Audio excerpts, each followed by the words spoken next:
السلام علیکم دوستوں، کیسے ہیں آپ لوگ؟ ٹھیک ٹھاک ہیں۔ اس ویڈیو میں ہم نے بات کرنی ہے کہ یہ جو یو ایس ڈالر کو گلوبل ریزرو کرنسی کا سٹیٹس ملا ہوا ہے پچھلے 60-70 سالوں سے، وہ آہستہ آہستہ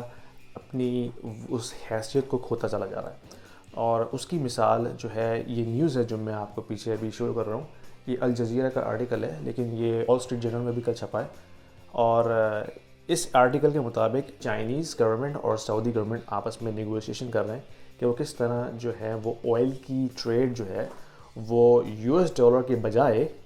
چائنیز یوان کے اندر سیٹل کریں۔ ایک بہت بڑی نیوز ہے، اگر یہ نیگوشیشن ہو جاتی ہیں اور یہ ان کا ایگریمنٹ ہو جاتا ہے تو اس سے ہوگا یہ کہ سعودی گورنمنٹ کو ایک بڑا کسٹمر مل گیا انٹرنیشنل مارکیٹ میں، جو ان سے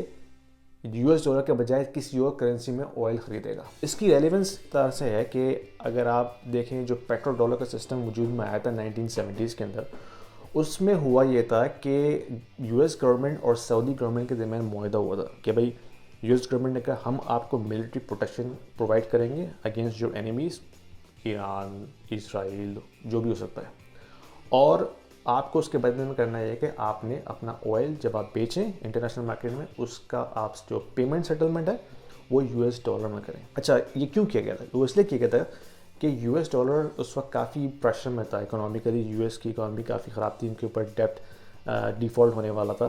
اور برٹن ووڈس ایگریمنٹ انہوں نے بریک کیا، گولڈ اسٹینڈرڈ سے ہٹایا، تو ظاہر سی بات ہے ڈالر جو ہے وہ ڈی ویلیو ہو گیا تھا، تو انہوں نے اس کو اسٹیبلائز کرنا تھا، تو انہوں نے ایک ٹول یہ یوز کیا کہ کس طرح ہم یہ پیٹرو ڈالر سسٹم کریٹ کریں، اس سے جو یو ایس ڈالر کی ڈیمانڈ ہے out side U S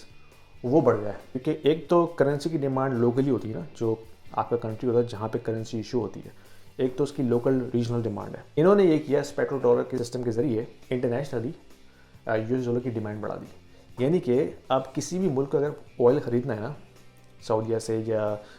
Venezuela سے یا رشیا سے، اس نے اس کی پیمنٹ یو ایس ڈالر میں کرنی ہے۔ اب آپ جیسے پاکستان ہے، اب پاکستان کے پاس اگر آئل خریدنا انہوں نے تو وہ کیا کریں گے؟ وہ یا تو اپنے فورن جو ریزروز ہیں اس میں سے وہ ڈالرز نکالیں گے اور آئل کی پیمنٹ کریں گے ڈالر کے اندر، یا اگر ان کے پاس فورن ریزرو اتنے نہیں ہیں تو وہ کیا کریں گے؟ وہ فورن ایکسچینج مارکیٹ میں جائیں گے اور ڈالر خریدیں گے روپیے کو ایکسچینج کر کے، ٹھیک ہے۔ اب اس سے کیا ہوتا ہے، جب کبھی بھی یہ ٹرانزیکشن ہوتی ہے تو وہ کنٹریز ڈالر پہلے خریدتے ہیں، ٹھیک ہے، اور ان ڈالر کو یوز کرتے ہیں آئل کی ٹریڈ کرنے میں، تو اس سے کیا ہوتا ہے کہ ڈالر کی جو ڈیمانڈ ہے وہ ہر وقت انٹرنیشنل مارکیٹ میں اوپر رہتی ہے اگینسٹ دوسری کرنسیز۔ یہ جو سسٹم انہوں نے بنایا ہے، جس کی وجہ سے امریکنز جو ہیں وہ ایک پریولیج انجوائے کرتے ہوئے آ رہے ہیں پچھلے 50-60 سال سے، کہ ان کا ٹریڈ ڈیفیسٹ بھلے ہی جتنا بھی ہو، ان کی کرنسی پہ کوئی فرق نہیں پڑتا،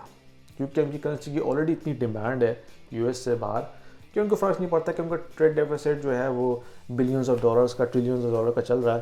they don't care about it, کیونکہ انہوں نے کیا کرنا ہے، نوٹ چھاپنے اور چائنا سے پروڈکٹس منگا کے اپنے ملک میں کنزیوم کر لینی ہے۔ اور یہ پریولیج اب تک یہ چل رہی ہے، لیکن آہستہ آہستہ یہ سٹیٹس، یہ پریولیج جو ان کو ملی ہوئی ہے، یہ خطرے میں آتی جا رہی ہے، اس کی ایک انڈیکیشن یہ نیوز ہے۔ ناؤ ابھی ہم نے دیکھا کہ رشیا کے اوپر جو سینکشن لگی ہیں، تو اس سے اب ہوگا کیا؟ رشیا کی اکانومی تو تباہ ہو گئی فار شور، لیکن اب Russia as a G7 country, as a big economy in the world, اب ان کو سمجھ میں آ گیا کہ انہوں نے کس طرح سے اپنی ریلائنس ویسٹرن فائنینشیل سسٹم سے ختم کرنی ہے،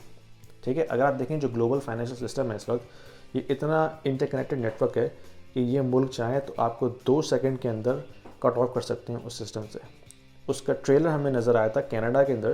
جب یہ ٹرکرز کا پروٹیسٹ ہوا تھا، اور ٹروڈو گورنمنٹ نے ایمرجنسی ایکٹ لگا کے ان تمام لوگوں کو جنہوں نے پروٹیسٹ کیا، بشمول ان کے جنہوں نے ان کو ڈونیشن دی، ان سب کے بینک اکاؤنٹ فریز کر دیے۔ تو یہ ایک ٹریلر تھا یہ دکھانے کے لیے کہ دیکھو ہم یہ جو بینکنگ سسٹم ہے اس کو ایز اے ٹول یوز کر کے ہم کس طرح لوگوں کو تباہ کر سکتے ہیں، اور اس کا ہم نے فل اسکیل ایکسپیریمنٹ دیکھا رشیا کے اگینسٹ۔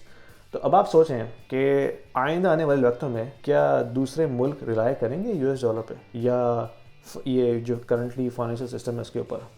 ان کا ٹرسٹ ہوگا؟ میرا تو ٹرسٹ نہیں ہے اب۔ تو آنے والے وقتوں میں یہ نظر آئے گا کس طرح سے یہ جو فائنینشیل سسٹم ہے یہ اب موسٹ لائکلی ریسیٹ ہوگا، اور ایک نیا فائنینشیل سسٹم جنم لے گا،